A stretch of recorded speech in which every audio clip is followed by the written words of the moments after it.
Cinema షూటింగ్లో any guesses?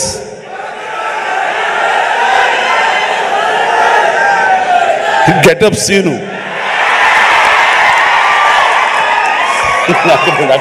దగ్గర రాకు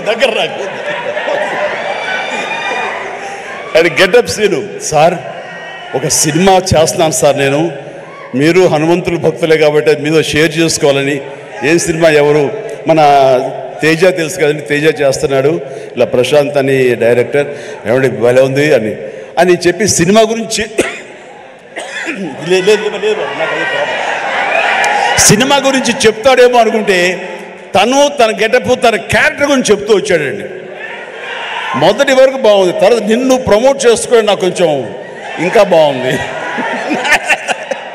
సో అంటే ఒక సినిమాలో బాగుంది అంటే ఏ క్యారెక్టర్ ఇచ్చినా సరే అది అంతగా అలరిస్తుంది అని ఆ సంతోషం నాతో పంచుకోవడం తెలుస్తుంది. అతను చెప్పుకునే విధానం బట్టి ఆ సినిమా ఎంతగా అతనికి ఆకట్టుకుంది అనడానికి ఇది చిన్న మచ్చుతునక. అండ్ ప్రతి ఒక్కరికి, అటు కెమెరామెన్ గారికి, ఇతర కాసర్ల గారికి, కేకే గారికి, లిరిసిస్, ఇలా ప్రతి ఒక్కరి మ్యూజిక్ డైరెక్టర్ గారికి, ఇలా ప్రతి ఒక్కరికి మనస్ఫూర్తిగా నా హృదయపూర్వక అభినందనలు తెలియజేస్తూ నేను చెప్తున్నాను, ఒక్కళ్ళలో కూడా ఏమాత్రం డల్ అనేది పెట్టుకోకండి. Cinema super duper hit. That's it. జై హనుమాన్, జై హింద్.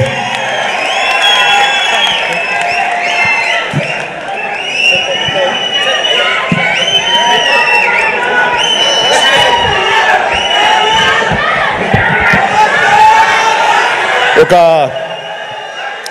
చక్కటి అనౌన్స్మెంట్ చేయండి, మీ నోట్తో చేస్తే బాగుంటుంది అని హీరో, ప్రొడ్యూసర్ గారు, డైరెక్టర్ గారు నాతో చెప్పారు.